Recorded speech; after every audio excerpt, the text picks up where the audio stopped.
So today's topic, we are here with Gordana to discuss the beauty of everyday practice, the daily practice. First, let's start with the practice part.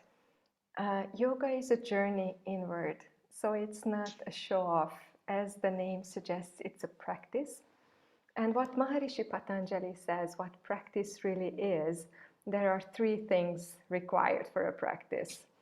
First, to show up, to be regular on your practice, show up on the mat and without a gap. And the third requirement is with reverence, with respect. So it's not just we want to do some gymnastics or some beautiful things. No. We want to be with ourselves. Okay, let me see how I am today, how my body is today, how my mind is today. So I would begin with that. Yes, Vicky, you said show up on the mat, but even before that, what needs to happen? You need to have some daily practice, of course, before showing up on the mat. And to show up on the mat, also, you need to be able to have a little bit of commitment to do that, a little bit of support. If you cannot manage yourself, a little bit of support from people around you. Just this morning, I was thinking, let me stay in bed a little longer. No, like take a little bit longer rest and do a little bit less meditation or yoga. And then I remembered, well, if this was my work, if this was my obligation, would I be able to stay in bed a little longer? No, I would have to wake up because I take that as a commitment to others, to my team members. So I was thinking, okay, I will take this commitment for me, not for anyone else, but let me get out of bed, and instead of lazing out, moving from left to right, let me move left to right on the mat. That I would say would to begin with. Yeah, I think it's very important what you just mentioned, that it's for us, because when we make time for ourselves, this is in the small habits, in the small things that we do every single day. If you give 20 minutes every single day, you can count how many hours it's in 1 week, 1 month, 1 year, 10 years. How many time do we spend with ourselves, making us the hero of our own movie? yes, exactly. Probably not very often because everyone else is our hero. Our kids are our heroes, our partners, our family, our mothers and grandmothers, and people at work, and we are running around doing everything for other people.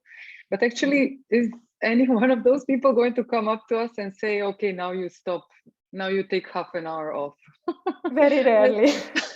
I think that would be really beautiful. You can imagine you're going to the shop and then the lady tells you, oh, you look a little bit tired. Shall I take your things and I will walk you home and then you can have half an hour for yourself? Not so much. So we have to create this time for ourselves. It's not grabbing the time, but taking the time. Because how we can be there for others, how we can be at our most effective if we are not attending to ourselves, basically. So we need to take that time. And in the beginning, it could be 5 minutes, then it can be 10 minutes, then it can be 15. And then as we take more time for ourselves, as we do our practice regularly, then we get more energy. Then, whatever we are doing for the body, we are also doing for the mind. So we are receiving, we are giving a little time, but we are receiving much more. And then when we have more energy, we just become like naturally more efficient. If you're low energy, what are you going to do? Probably watch Netflix the whole day, right? Eat chocolate, roll over. But if we have more energy, then we cannot sit. We feel a little restless. So let me do something. Let me plant something in the garden. Let me read a book. Let me do something nice for the kids. Do something. And then out of that, we are more efficient. We have higher energy. We are more efficient. And then we have more time because at the end of the day, we did everything we wanted. And still we have a little bit of extra time to just not do much, just relax a little bit, enjoy. Yes, for me, this is what makes my life worthwhile to live. And there was a time when my whole perception changed. That the morning practice, the daily practice became the highlight of the day. So I really wish that everyone gets to this point where the experience is so deep, so uplifting that you cannot wait to get onto the mat. It's Yes. really beautiful. And why we do that? What is the one of the major benefits of the practice? Is to calm the mind, which is all over the place in all kinds of directions, just getting control and really being with ourselves and discover who we really are. Yes, beautifully said, Vicky. So let's get on with our daily practice. So we're starting anew this Thursday.